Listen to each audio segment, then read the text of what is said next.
welcome to another episode of Paranormal Crossings. Today I have two very special guests. They are Ghost and Girls Paranormal, very good friends of mine. They're also part of NW Paranormal Investigative Team. And I'd like to introduce to you Wendy and June. Thank you very much for being on the show today. Thank you for having us. So I wanted to have you on the show for various reasons. Not just because you're my very dear friends, but also because of the new team that you have started. Tell us a little bit about Ghost and Girls Paranormal, which you're sporting the shirts today. But before we do that, let's talk about the Ghost Conference. So NW Paranormal Investigative Team and Ghost and Girls Paranormal are the proud sponsors of this year's 2018 Oregon Ghost Conference, which is in Seaside, Oregon, March 23rd through March 25th. Yes. So, yes. Yay! We've got an exciting year this year at the Ghost Conference. So much stuff going on. You guys are doing a class? Yes. So let's start off talking about the class first. The class is Tools for Protection in Paranormal Investigation. And it talks about what you can use to protect yourself against not only earthbound negatives, but if you run into anything demonic or anything negative, these tools will help you to protect yourself and your group as a whole from any kind of attachments or, attack. Now, is this just specifically for groups, or is this for individuals as well? It's for both. People can use it on their own, and I encourage people to, if they work in any kind of environment that's hazardous or negative, then I encourage them to use these tools to help protect them. There are several different ones you can use, and, you don't have to use them all. The black salt is a great one for protecting you because you can put it in a little bag and carry it on your person, and it will help keep anything negative away from you. Okay. And what is the background behind salt itself? Before you get into the whole black salt, what is the theory behind salt and protection?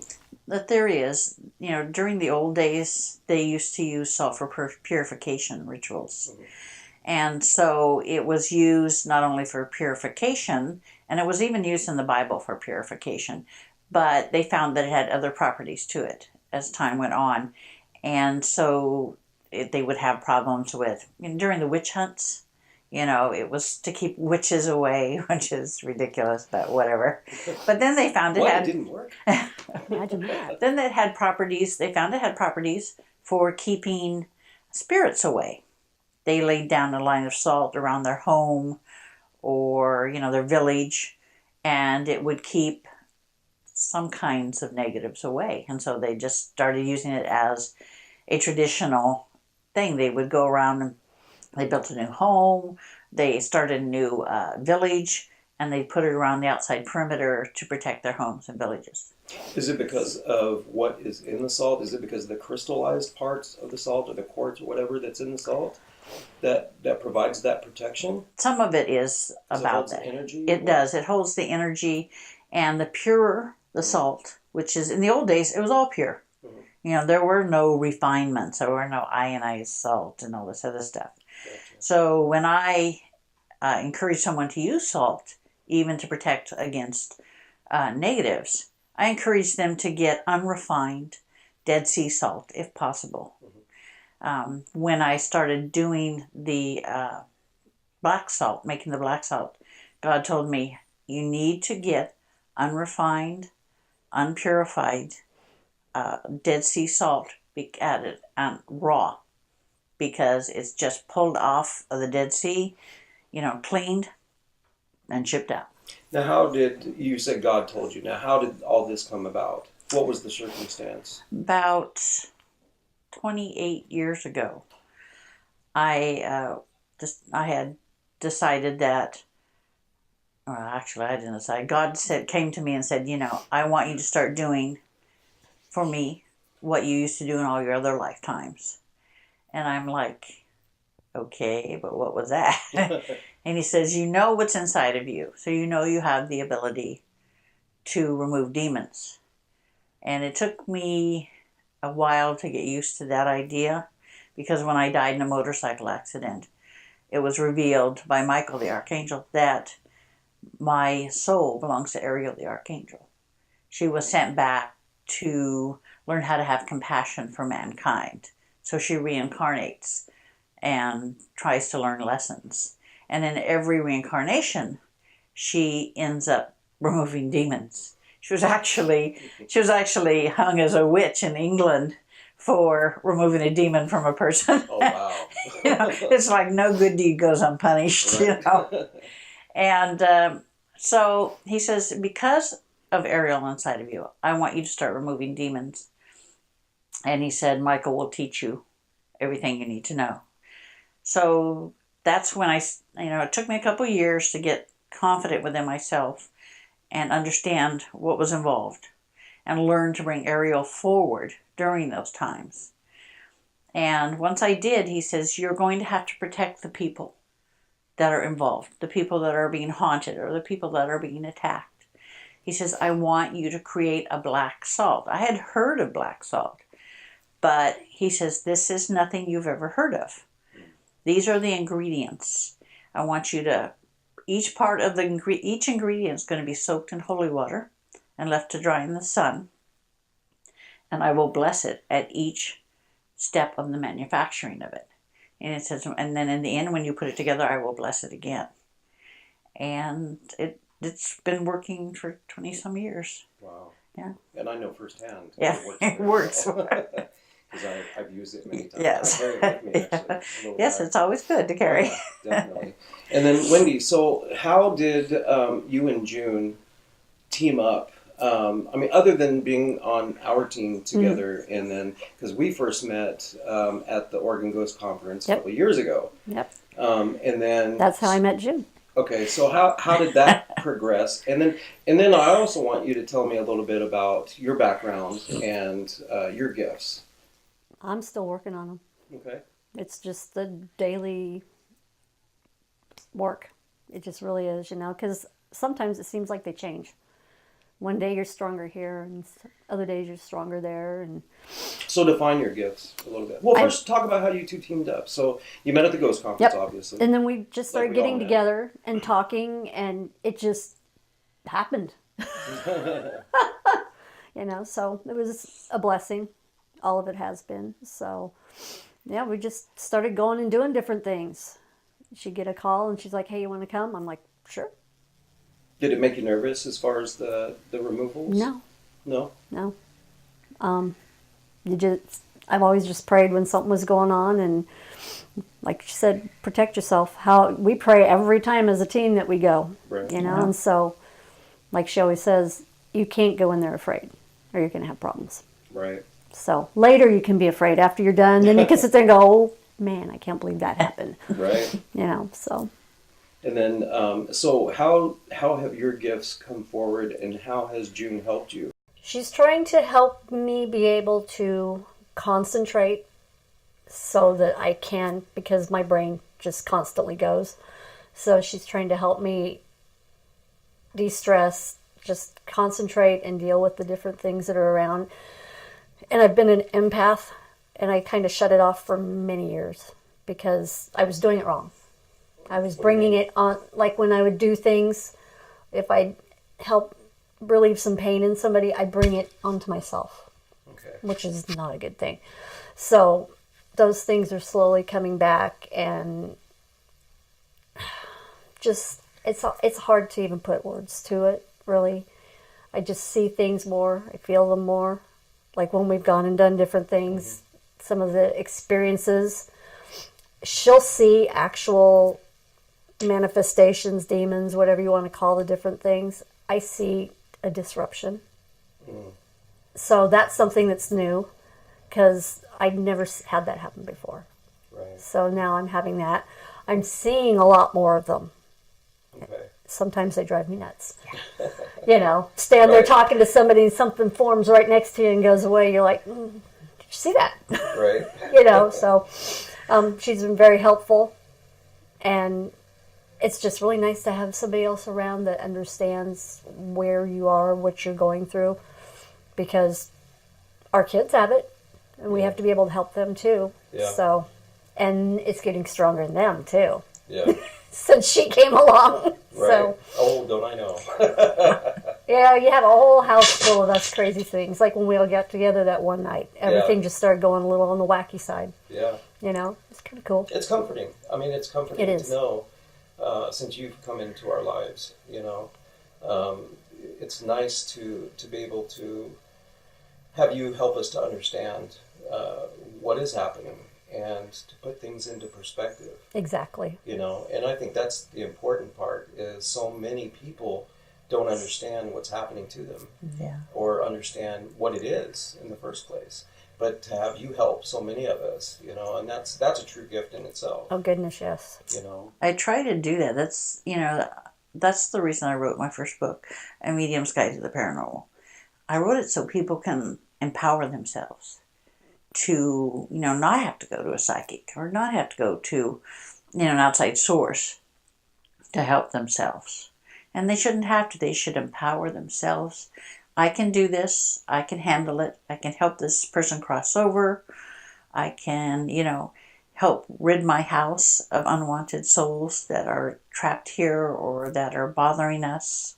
That type of thing, because people need to be empowered to help themselves. yeah, I agree. And so, as far as Ghost and Girls Paranormal, so what was the reason to start this particular group?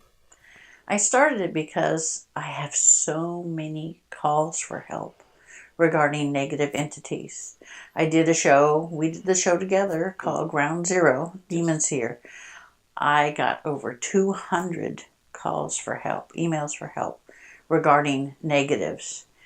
And I thought, you know, there's a lot of people out there that need help, and we end up doing a lot of these negative things. So, you know, let's just form up a small group branching off of our regular group that just deals with negatives, because not everybody wants to deal with those. Right. You know, most people don't. Right. Either because they don't know anything about it, they don't know how to help, or they're just afraid of it. Right. And so we decided, let's do that. And being we were doing it anyway, we might as well put a name to it. Yeah. And the cover is, you know, kind of funny. Right. And I thought, let's have something funny, because, you know, what we do is dark. Yeah. So we need at ease. Yeah, we need something funny, something fun, you know, because it's not all about darkness. Right. There's a lot of fun to it. And we love the fun part. Yeah. Like getting rid of them. Making them go away. Yeah, and we, you know, they were getting a hold of her personally on her different things. So it's like, okay, let's just create something. Well, what are we going to create? Well, we're a couple of girls, you know, so we tried to bounce different things around. You know, it's like, hey, let's make it fun. Let's do this, you know. And so we went through several rough drafts before we came up with that one. You know, had a little ghosty peeking around things and peeking around the corner like, I'm afraid. What I think is funny is that when I do some of the removals with you as a minister, and I show up, you know, it's Ghosts and Girls, and then here I show up. And Aaron. And Aaron too. So, yeah. And one. And Aaron too. The Ghosts and Girls and him. He's a guy, he's a girl for a day. You know? Yeah. And so our extended girlfriend. Yeah. With Aaron. And so. In another life. Right.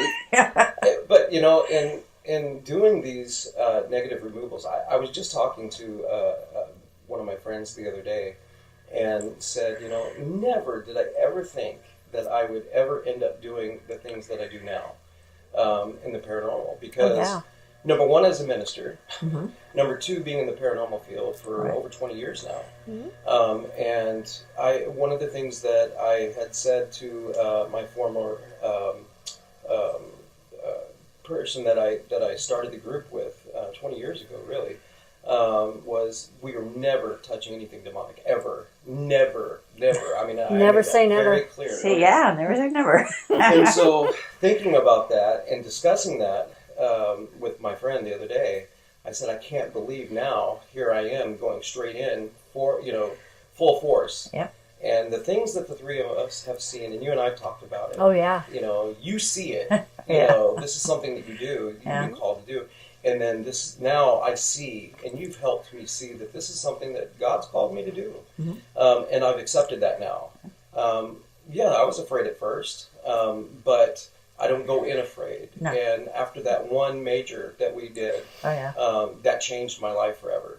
Yep. And it will, as you and I have talked about. Oh, yeah. You know, the things that we saw, it was, I'll never look at things the same anymore. You were always meant to do this. Hmm. You just didn't know. No, I didn't. You know? And maybe that's why I was so... I had another psychic friend who also helped us out with our team years ago. And she told me the same thing. And this was years ago. She told me this. And I thought she was just full of it. And I thought, you know... And I said, oh, okay. And then Sure, when she I'll get left, right on that. I looked at Christina and I said, she is bonkers. She must have bumped her head. I said, I am not. Turn in the wrong wavelength. Yeah, I am not. And then here June comes along, who I trust, 100 million %. Yeah. And I said, okay, there's got to be some truth to this then. And I'm like, Lord, what am I doing? So I decided, okay, well, if June says, I trust everything, that you tell me, and so I decided that's it, and I did a lot of prayer. And so, with all that said, it's not about me. It's not about you. It's not about you. It's about helping people. Exactly. It's about what Yes. God's called us to do. Yep. So it's not about Ghosts and Girls. It's not about NW Paranormal Nope. anymore. When I first started this NW Paranormal, it was about having fun. It was about the curiosity. I've always been interested in paranormal since I was 10 years old with my first paranormal experience. And since then, I've grown and I've learned. And through that experience, which takes experience, as you guys know, it's not all about just, let's get out there and have a name and, have a group and stuff like that. It's about helping people. Yes. And I'm finding more and more that there are so many people out there that need help. Exactly. We see the shows and see all the drama and all that other stuff and things for ratings and stuff like that. And there are teams out there on Facebook I see all the time. And we're going ghost hunting. I don't hunt ghosts. I cannot stand that term, ghost hunt. We investigate, we help. Yep. Sure, there's sometimes we do investigations to gather data, and to see what's there and to still learn, ourselves. Yeah. But there are other cases where we go and we help people through the negative removals. We help people. That last case we had with the gentleman that was moving to Alabama. Yeah. That was a powerful case too. Yeah. All the ones that I've assisted you with and the ones that you've had on your own, it's all about helping people. Yeah. We have to, they don't belong in the physical world. None of these negatives. They don't belong torturing people, causing problems between couples, causing health issues, so to the point where the people die from them. They don't belong here. And God doesn't want them here. And he says, that's what you're all about. You're all about getting rid of them, sending them back where they belong. Yeah. And that's what I do. And it's like, if somebody says, I need help, I'm right there. I get daily emails from people who need help. It's just never ending. I'm trying only to get to them quickly too. Yeah, I'm only one person, but if it's from a distance, if there's a lesser, what I call a lesser demon, I can help them from a distance. But if it's an old one, I call an old one, I have to be there.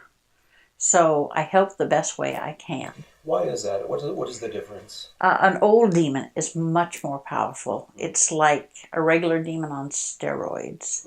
It's got more strength of will. It's got more power. It can draw in more souls to give it more power. Wow. Whereas a lesser demon is the ones you're going to find 99% of the time in the physical world, because it's like the difference between an archangel and just a regular soul. Archangels are equivalent to, old demons.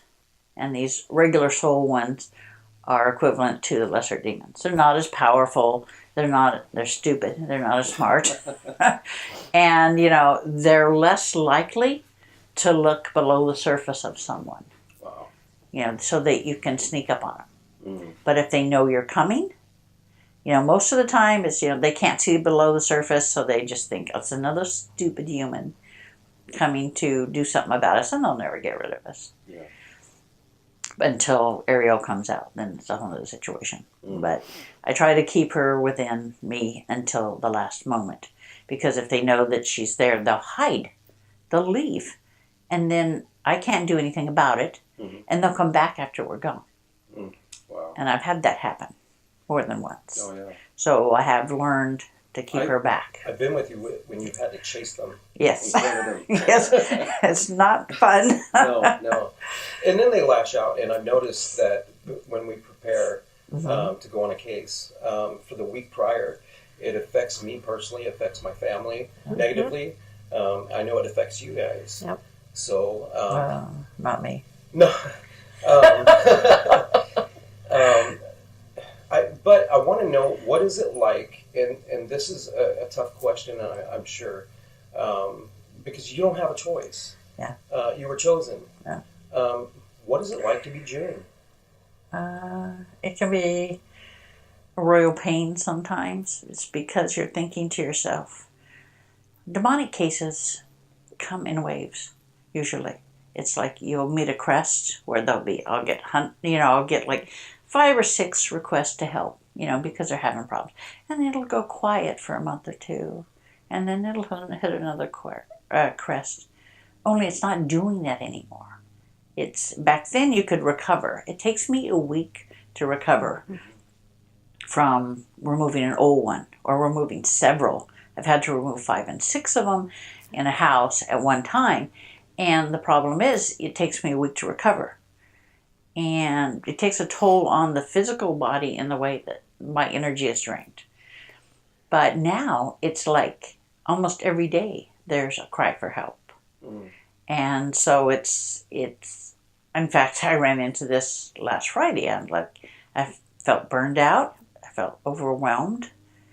And I know that was probably, and Michael confirmed it, the negatives trying to get at me and trying to make me stop doing what I'm doing. But they just don't understand. It's not just me. It's Ariel that's inside of me. She'll never stop. She never gets tired. Yeah. So she just keeps going. She told me, "Idiot! It's the negatives. It's not you. It's the stupid negatives. Just suck it up and move on." Yeah. I'm like, thanks. Okay. She's always ready to fight. She's so full of empathy, isn't she? Yeah, she is. I tell you. But she's always on 24/7. She's always wanting to do it. And I noticed that if I get a call from someone and I think about them before I go to bed, Ariel's will leave my body and go and do what she has to do. Wow. And then come back. Can you feel her absence? I know psychologically she's gone. I know she's gone.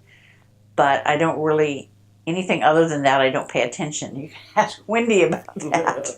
It's hilarious. We've shared hotel rooms. Oh boy, yeah. What's that like? She snores more. All right. All right, the whole world likes snore. Okay, fine. I have allergies. I've sat there and watched her to see what goes on with her. I mean, she'll go completely motionless. She stops snoring. It's just really a very crazy thing. It's like, I told her the next day, she goes, "You were watching me sleep?" And I'm like, I was figuring you out. Because I was able to tell, okay, this is what's going on. And then when she's done, she's all relaxed and back at it again. Back snoring. She's snoring again. Yeah, it really is it's very... It's like watching you when you do the removals and Ariel comes out. I was watching the video from the Commodore with Christina the other night, and that I took on my phone. And it's amazing to me. It's fascinating, the transformation. You are not you. It's Ariel takes over. She does, completely. I mean, and I have gotten more comfortable around Ariel. Yeah. Because, I feel comfortable with her because I feel protected. Because I see what she does. And I see how she takes care of business. And so I know it sounds crazy to people that don't understand what we're talking about and have never experienced this. But for me, experiencing and you experiencing firsthand, it's absolutely amazing to me. Yep. But to watch this transformation firsthand and then go back and watch it on a video, it's like, oh my gosh. See, and I'm completely... She's aware of it. I have no idea because my consciousness goes to the back. Yep. Hers comes forward. And she's just having too much fun. She's like, down, human. Yeah, it's like... I'm taking over. I've had to do that to her before. It's like, not time yet. Get back in there. I picture the Looney Tune guy, with Bugs Bunny down the hole. And Daffy Duck stomping on it saying, back, down, down, down. Right? her eyes will start getting that white light. And I'm like, no, it's not time yet. Right. She's like, I know. Right. It's like, I didn't even know that there were any changes because I can't see myself. I don't care. Right. I don't want to see myself. Yes, I've watched What's that like watching yourself like that? I'm like, wow, Ariel. Take over, why don't you? It's all about you. Yeah, it's all about you. Right. I just look at it from a clinical point of view and just say, it's like, okay, she's out. She's doing what she has to do. And then she goes back in. And I don't care what anybody thinks. Mm-hmm. I don't care about any of that because I know what I'm doing. And I know God chose me to do this. No person in their right mind would want to do this type of work. Although people have told you they want to. Oh, yeah. Demonology. People. Demonologists say, they'll tell you, no person in their right mind wants to do this because it takes a toll on your health. Not only your physical health, but your spiritual, mental health. Because if they don't have what I have inside of me, it will just eat you up. Yeah. Dealing with the dark side will eat you up. It'll make you crazy. My only saving grace is Ariel. Yeah. If she wasn't inside of me, I'd be suffering too. I'm going to be 60 years old. And really, other than being a little round on the edges, I don't have health issues. Yeah. And thank God for that. Yeah. Because it probably would amplify them. Oh, yeah. But I just do it because God said, this is what I want you to do. This is what you've done in all your lives. You're good at it. You're going to do it. And I'm like, I'm no different than anybody else, man, because I was like, these things can kill your butt. Yeah. And Michael's like, yes, they can. If they were anybody but you. Yeah. He says, that's the difference. He says, I have your back always. I always have your back. And besides, they don't want to let Ariel out. Because if they kill you, Ariel will be released. Wow. And there'll be trouble for them. Yeah, that would be very bad for them. Wow. But, it's just something I have to do, something I'm compelled to do. And I do it. And when Wendy and I first met and we started talking, I had a deep concern because what I do is dangerous. And I wasn't sure that she could do it with me. So I kept myself distanced from her for a while. And then Michael says, come on, suck it up. She'll help you. You need to trust in this. Yeah. He says, I'm telling you, this is what you need to do. And I'm like, okay. So then we started hanging out. And then I started telling her about what I do. I said, I don't know if you are interested in doing something like that. We can, we can talk about it. We can do it. And then you tell them what. We just kind of went from there. At that point in time, did you pick out? No. Or were you like, okay, let's do this? I was for it. Did you feel like this is something that God called you to do? Yeah. Yeah. Had you felt that before you met June, or? Yeah. Well, I didn't even know we had the Ghost Conference. It just suddenly, it suddenly appeared on my Facebook. I'm like, what's this? And then we met on Facebook, and then, it just was like everything was lining up the way it was supposed to, and it was really great because that was a home. Yeah. Finally, it's like, oh, there are other people out there like me. Yeah. Now, talking about your gifts and how June's helped you, and also helping my family and ours kids, too. and, Yeah. tell me a little bit about how she's helped you and your daughter, Heather, who's now part of NW Paranormal Woohoo! Investigative Team. And she's kind of our other little girl. Yes, Yeah. and I'm very excited to have her aboard our team now. So, because one of the things that I've noticed with her nickname is Boo, by the way. One of the things that I've noticed with Boo, who is also sitting and listening to our conversation today, is that she's very in tune with her surroundings and also with the spirits that seem to surround her as well. So, what is that like for you as a mom? I love it. Yeah? I absolutely love it. Yep. Okay. I was raised by very open-minded parents. They were older. Mm-hmm. Excuse me. And they didn't know what I was seeing. They knew I was seeing and dealing with stuff. So they always tried to keep an open mind. And so I raised the kids the same way. And all of them are sensitive. One of them's flat out full bore psychic. Mm-hmm. Thank God June's around, because I'm like, okay, don't ask me, ask her. Right. Because it sometimes just gets to them. Yeah. And Heather's been working with June, especially more recently, because she knew things were going on, but she wasn't sure exactly how, what.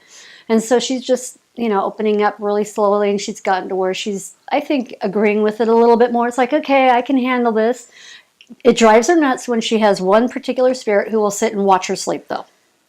Yeah, that would kind of bug me. She's like, it can be over there, but I don't Kind like of it here. you watching June. That's different. I'm intentionally creepy, Yeah, right? It's an old woman that keeps an eye on her, Mm-hmm. and she's like, okay, that's all well and good, but Right. So sometimes I have to relegate her to the chair. Mm-hmm. Say, can you just let Heather sleep? So, but she'll ask me different questions. I'll say, we need to make a list, because we'll forget. Yeah. And she's the only person I know with a cartoon demon. A cartoon demon. Okay, so describe that. She says, we have to get rid of this thing because it had It stabbed me. Yeah. Remember, almost 2 years ago, Okay. I was washing a knife, Yes, and I remember that. pulled it out of my hand, turned it around, and Okay. And how so is this a cartoon demon, though? Demons make you see them as they wish to be perceived. Okay. Usually it's gross and ugly and whatever your fear is. I hate spiders. So they try to show themselves as spiders. But I'm like, I know what you are. Bite me. But I get out of the car and here's this remember the old Hanna-Barbera cartoons with the creepy forest? Oh, where the trees were kind of alive and they had a they branch have eyes nose and and everything. Yeah. That's what this. I'm getting out of the car and this thing's running up to me, looking like that, and I'm starting to laugh. Are you scared? I started laughing, and I told her, I said, "Oh my God, you're the only one I ever knew with a cartoon demon." Oh my gosh, that's But hilarious. leave it to you to have a cartoon demon. Well, you're pretty goofy, so. There you Hey, go. I accept it. It trying to stab me wasn't overly wonderful. I did not enjoy that part, And I had to put my foot down the night before she came. I said, you cannot come past this line because my family's upstairs. I'm like, I know you're here. We're not going to. It didn't scare me. It made me mad. Yeah. It's like, nope, you're going. I went upstairs and I'm sitting on the bed with my husband, and all of a sudden you hear all this noise downstairs. He's like, what is that? And I'm not, nothing. Don't worry about it. It's just, whatever that is. So when she came, we got some great video footage. Yeah. And that was the first time I got to see Ariel come out. And I'm like, holy crap. And if you go to the YouTube channel, Ghost and Girls Paranormal YouTube channel, you can see the video there. We have put it up there for a lot of everybody to see. activity. Wow. I mean, thank God she came because, it was there. We had quite a few others. And it's a very odd built house, as you noticed, many levels. And there's this funky room downstairs that has no windows. It's just, and so at the time it was being used as a storage room. And so since then, we've turned it into like a spare room. Mhm. It's not, it just was bugging me. It's like, I don't like this room. I don't know why. Now it doesn't, it's fine. You know, Okay. you can see the different things on the video we took. Wow. That was just such a cool thing. It's like, Including Michael. Including yeah. Michael. Yeah, Wow. that blue orb. It's like, With the two little white ones attached to it. Coming Okay. out. Yep. That's right. it was Wow. really cool. Just loved. I was sitting there on my stairs, just like, this is so cool because I'm looking on this and you could just see. It seemed like a million orbs. Wow. You know. So tell us about your books. You've written many books. It seems like every time I talk to you, you're writing a new book. Now, okay, let's go through the list. So you are a full-time mother, wife, nurse. You do the Ghost and Girls Paranormal, so you're doing the negative removals. Mhm. You do radio shows constantly. Yeah. Oh, yeah. UK loves you. Yes. And you write books. I am also a member of the Cage Paranormal out of the in UK. England. Yeah. So Vanessa Mitchell, who Yeah. owns the Cage. Yeah. Mhm. I And was the one who removed the demon while I was in England. right. Yeah. So, and then you write all these incredible books. So, in fact, I have a few of them. Here is a medium's guide to the paranormal. So why don't we start with that one? This was the first book I wrote in 2009. It's basically, it gives you a lot of information about a lot of different subjects, everything from demonics to ghosts to hauntings to the war between heaven and hell, orbs. The first part of it is about my journey to learn to accept my abilities and to use them. And if you're a young person or a person that's abilities are just coming out, you're not alone. There's a lot of people like that. I'm mentoring 4 people right now with the same issue. And this book would be the best one to read because it gives you basic information on how to protect yourself and how to control your abilities. Okay. And then you have Paranormal Encounters. The first one. Yes. This is about my real-life paranormal encounters. Okay. And I'm just updating the book cover so it won't look like this there. Yes, and we will put on the screen the updated updated covers for your books. And this is the second in the Paranormal Encounters series. It's going to be a series of 3. It's also my real life paranormal encounters, not just some from my childhood, some from most of them from my adult, but there were a couple from my childhood. Okay. And then we have the dark side. This one is, people have been after me for years to write, something about the dark side. Sure. I did, I was at the Body, Mind, Spirit Expo doing a table, doing a lecture. I decided, everybody wanted me to do something about white light stuff. Sure. I said, no, everybody does that. It's like, I want to talk about something that people are afraid to talk about. I want to talk about the dark side. And I didn't even think anything about it.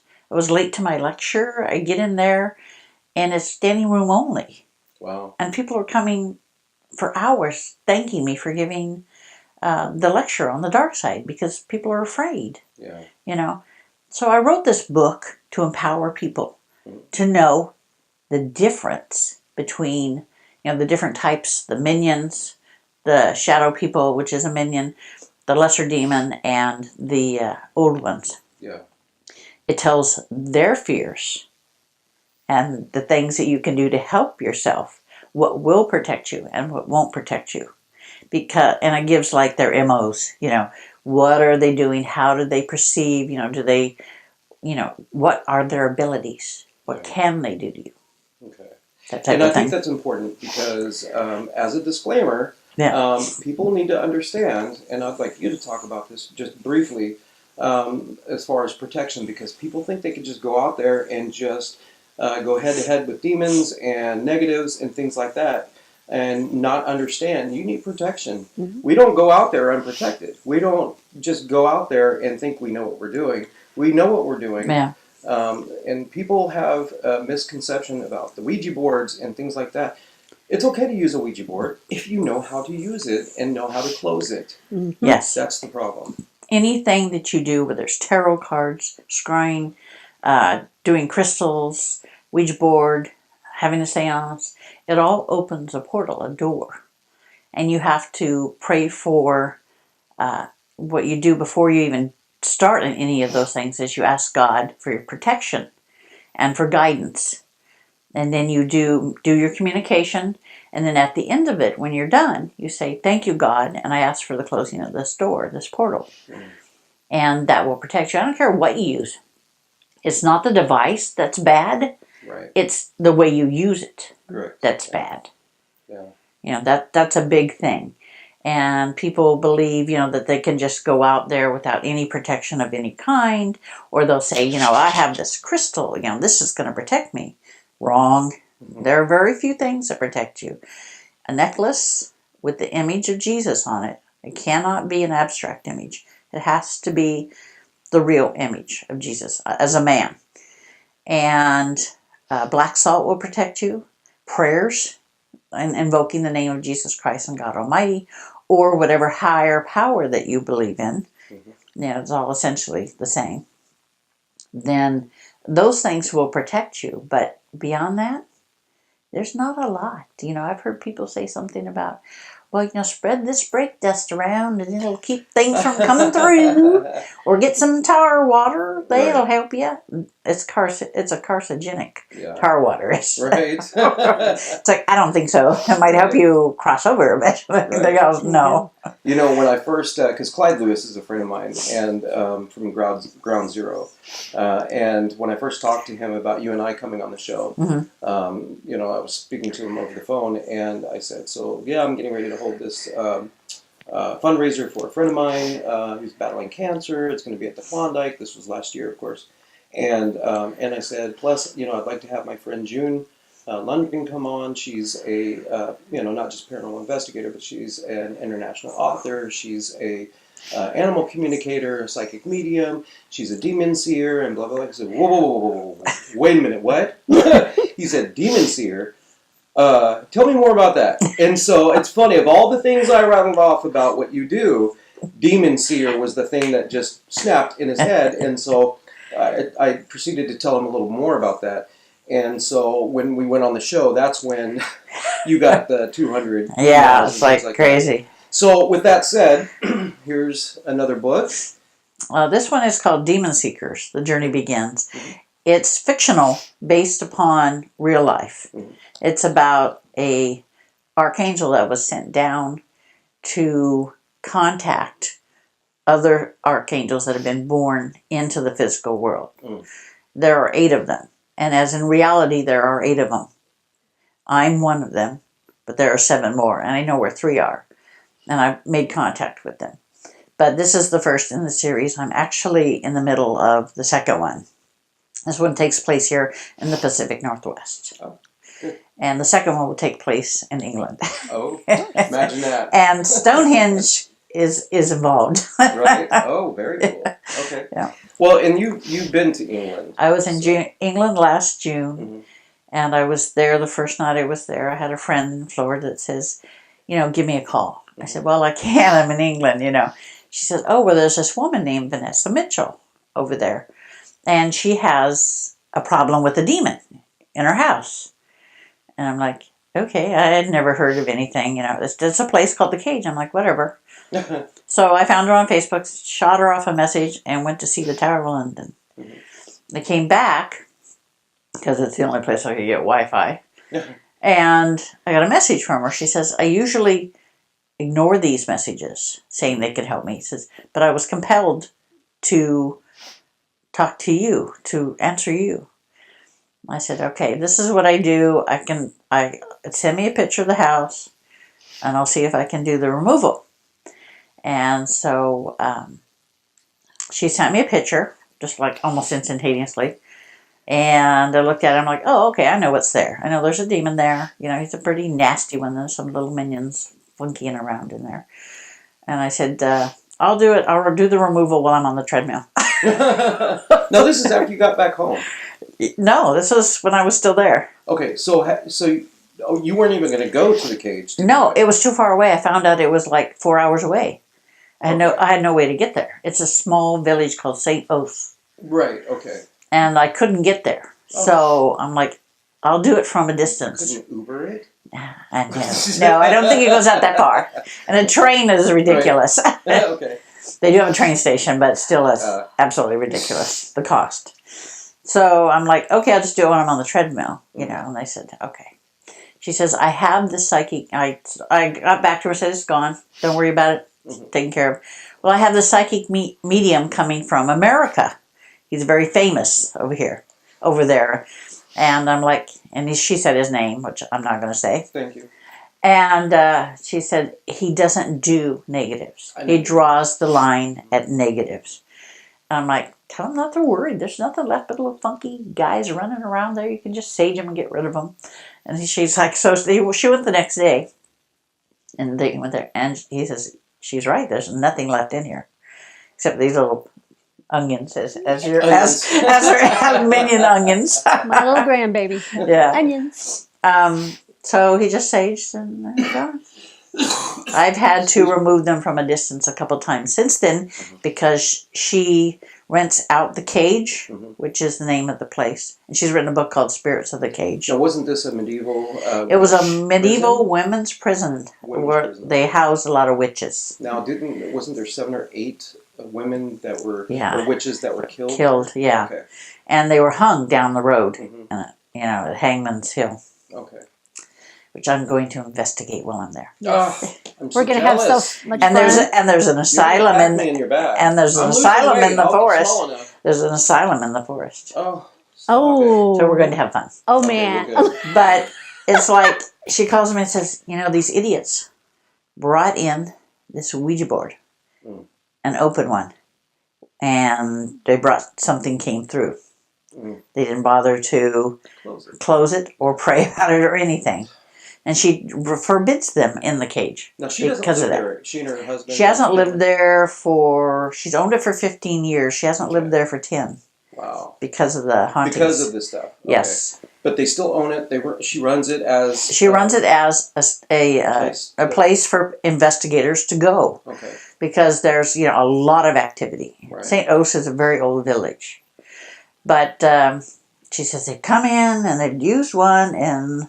I'm like, okay, well, I'll remove it, so don't worry about it. Okay. Then another time, they had an investigative crew come in and said, oh, we already have an attachment. I'm like, why would you go into the cage if you had an attachment? That's kind of ridiculous. Yeah. So, it stayed there after they left. The attachment did. Shocker. How good of you. Yeah. Exactly. So I had to remove that one, too. Wow. So I sent her some black salt. Here, put it around the cage, please. Yeah. So that will save you and me from having to remove them. Wow. So she went ahead and did that. She hasn't had a problem with the negative. They can't get in. She's taken pictures. People have taken pictures. Like the one I sent you of the thing outside trying to get in. That was creepy. Yeah, I know. Wow. Yeah. I don't think I've ever seen a picture of something like that. Peeking in, trying to get in. Trying to get in, yeah. I mean, can't get looking out. Yeah. Not I can't get past the line. Great. Wow. Can't get past. I told her, I said, put it right up against the foundation of the building, and you'll be okay. Now, you've written so many books already, and then we have this one, Out of Time. So what are we talking a little bit about Out of Time? Out of Time is a paranormal romance. Okay. So tell us why you chose to write a paranormal romance novel. This was my first take into the fictional world. And I thought, how cool. For years growing up, I read like Harlequin, silhouette romances. And, those are light. You can put them down, go back to them, but yet they're fun and they don't have like heavy duty, sex and all that other stuff in it. But there's something that young readers can read and still get the romance out of it. And there has never been one written from the perspective of a ghost or an angel Mm. or an animal. Mhm. So it's about a woman who's a psychic medium. She owns a crystal shop called Out of Time. She has a dog that she communicates with just naturally. She's an animal communicator as well. And her guides and guardians, it opens up with her guides and guardians saying, somebody's coming, somebody's, set. And so it's taken from, their perspective. You have her guardian angel, who has a guardian angel in training with her that she's trying to train. And then the guy's that's coming because he's mad, because he's thinking that this woman's a phony and she's robbing my mom of her money, and I'm going to fix her wagon, and so his guides and guardians get in on it too and say, and they happen to know each other. Mhm. Yeah.